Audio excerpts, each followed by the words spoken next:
Hey guys, welcome back to Mahadev Babal sanitary where Caracol adhesives. आज की इस पूरी वीडियो के अंदर हम कैराकोल में आने वाले सभी टाइप के टाइल एडेसिव्स को डिस्कस करते हैं और देखते हैं कि कौन सा केमिकल किसके लिए बना हुआ है। तो सबसे पहले हम बात कर लेते हैं कैराकोल की। तो कैराकोल आपका इटली का ब्रांड है जो ऑल ओवर वर्ल्ड में 17 प्लांट्स के साथ वर्किंग कर रहा है। इंडिया में भी ये गुजरात के अंदर 2006 के साथ कंटिन्यूसली वर्किंग कर रहा है। कैराकोल का सबसे बड़ा प्लस पॉइंट है उसकी जीबीआर रेटिंग।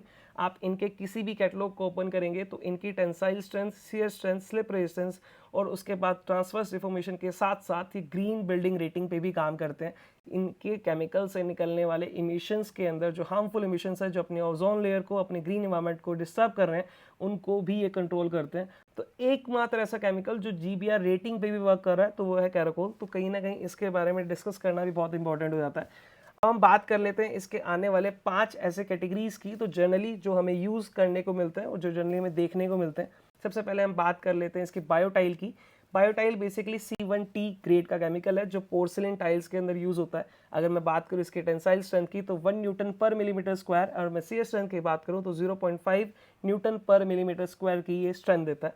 सेकेंड मैं बात करूँ इस बायोफिक्स की तो बायोफिक्स बेसिकली आपका C2TE ग्रेड का केमिकल है जो जीवीटी टाइल्स के अंदर वर्किंग है। चाहे आप फ्लोर पे लगा रहे हो, चाहे आप वॉल पे लगा रहे हो, चाहे आप 2x2 साइज लगा रहे हो, 2x4 लगा रहे हो, 32x64 लगा रहे हो, आइदर 4x6 लगा रहे हो, इस साइज के अंदर अगर आप फ्लोर और वॉल पे, इंटीरियर वॉल्स पे अगर लगा रहे हैं तो C2TE ग्रेड का केमिकल यूरोपियन स्टैंडर्ड्स के अकॉर्डिंगली आप इसको लगा सकते हैं। ये आपका बायो फिक्स के नाम से कैराकोल के अंदर आता है। थर्ड आता है आपका बायोफ्लेक्स। बायोफ्लेक्स बेसिकली ऐसा केमिकल है जो टाइप 3 ग्रेड का केमिकल है, बट उसके अंदर ट्रांसफर्स डिफॉर्मेशन, मैं बात करूं S1 की कैटेगरी का वो नहीं है। तो अगर आपको बड़े, इससे भी बड़े साइज की टाइल, 4x8 की टाइल की साइज, या फिर मैं ग्रेनाइट की बात करूं वो अगर आपको वॉल पे लगाना है या फ्लोर पे लगाना है तो आप उसको उसमें यूज़ कर सकते हैं, क्योंकि काफ़ी हैवी स्ट्रेंथ के साथ, मैं इसकी अगर मैं टेक्निकल स्पेसिफिकेशन की बात करूँ तो ये आपको 2 न्यूटन पर millimetre square tensile strength and same shear strength 2 Newton पर मिलीमीटर स्क्वायर की आपको ये स्ट्रेंथ प्रोवाइड करता है। तो काफ़ी अच्छी स्ट्रेंथ के साथ आपको ये मार्केट में अवेलेबल हो जाता है, जो कि आप अपनी इसकी फ्लोर टाइल और वॉल टाइल, बड़े साइज की टाइल्स को आप इजीली इसके अंदर लगा सकते हैं। इसका बायोफ्लेक्स के अंदर आपको, अगर आपको छत पे टाइल लगानी है जहाँ पे आपका धूप के साथ रेगुलरली कॉन्ट्रैक्शन एंड एक्सपेंशन है, वहाँ पे आप इजीली इस बायोफ्लेक्स को लगा सकते हैं।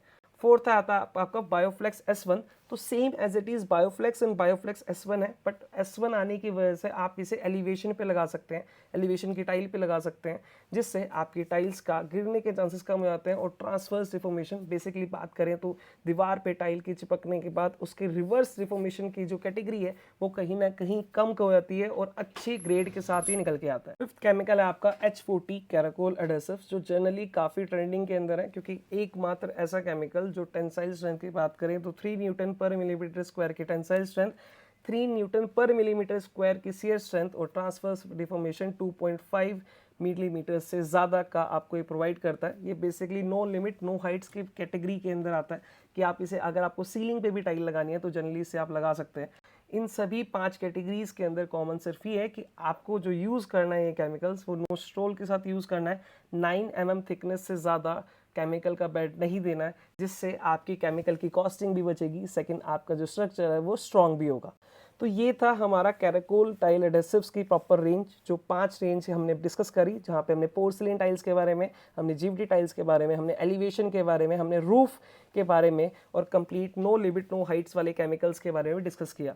नेक्स्ट वीडियो के अंदर हम इसे कंपेयर करेंगे लेटिक्रेट के साथ कि बेसिकली लेटिक्रेट केमिकल में कौन सी कैटेगरी के साथ इसको कंपेयर किया जा सकता है। सेकंड, इसकी प्राइसिंग कि कौन सा प्राइसिंग लेटिक्रेट की ज़्यादा है, या फिर अगर मैं बात करूं या फिर कैराकोल की ज़्यादा है, किसकी कम है किसकी ज़्यादा है। इसकी कंपैरिजन प्रॉपर टेक्निकल स्पेसिफिकेशन के साथ करते हैं और देखते हैं कि कौन सा केमिकल अच्छा निकल के आता है।